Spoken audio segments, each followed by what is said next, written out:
guys, my name is Clara Hawkins and this is my Physics Lab 3. In this experiment, I wanted to find the net force on a star at various locations due to the gravitational force of a black hole. And after this, we use this to find the mass of the black hole. In part 2, we're trying to find the initial velocity a spaceship must launch from a planet near the black hole so that it doesn't crash into the black hole or the planet. From these codes, we'll get a circular orbit of the planet around the black hole and the trajectory of the spaceship.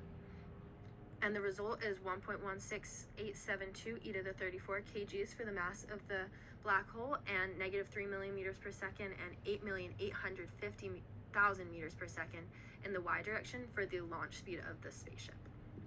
To write the code for this experiment, you need to understand that Newton's second law tells us that F net equals the parallel force plus the perpendicular force, where the parallel force is change in momentum over change in time times the direction of the momentum, and the parallel force is mv squared over the distance between the two objects times the direction into the turning circle. Newton's law of gravitation tells us that Fg equals gm1m2 over the magnitude of the distance squared times negative r hat. And the velocity update formula is Vf equals Vi plus F net over m times delta t, and the position update formula is Rf equals Ri plus Vf times delta t. You'll see how all of these are relevant once we get to coding. The system and the surroundings are pretty obvious for this since there's no experiment, it's only computational. But for part 1, the system's only the planet and the surroundings are the black hole and everything else. And for part 2, the system is the spaceship and the surroundings are the black hole, the planet, and everything else. We're given a mass of 2.0 e to the 30 kg for the star, and then a trajectory of the star is found based on my email that I inputted into the starter code. And for part 2, we find our mass as our result from part 1 and input that number of 1.16872 e to the 34.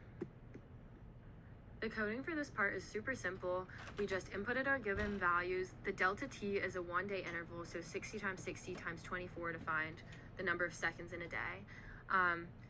And then we also just put in the formula to find momentum, P equals mv, for each of the different values. And then we found delta V, delta P, and then also just noted that the derivative of the momentum equals F net, which I explained earlier.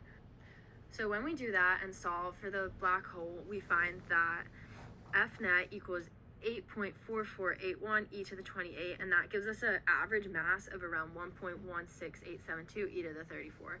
And we ran this code multiple times to try and find the best average, but this is what we found.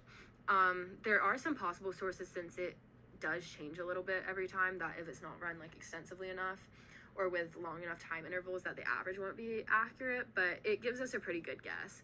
And this is all just found again from adapting that fundamental formula of gravitational force. The first thing I did for this code was input my givens, which was also including the black hole mass that I found earlier, and then we found all the forces acting on the planet to find the trajectory of that, and then also all the forces on the ship, so that can be seen through the gravitational force formula, finding R hat, and then finding F, and then adding those up to find F net.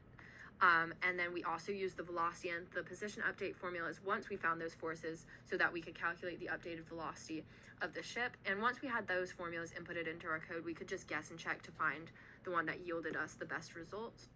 So from that guess and check of the velocity update formula, we found that it should be negative 3 millimeters per second in the x direction and 8,850,000 meters per second in the y direction.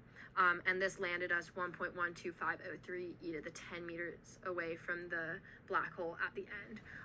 It's worth noting that these are not hitting. They hit that like point in the middle at completely different times, so it meets the criteria. It doesn't go into the black hole and it doesn't hit the planet, and it gets rather close at certain points. So that is all well and good. There's some issues that arise, possibly if the mass was wrong from the get-go, and also since it is trial and error, there are multiple right answers.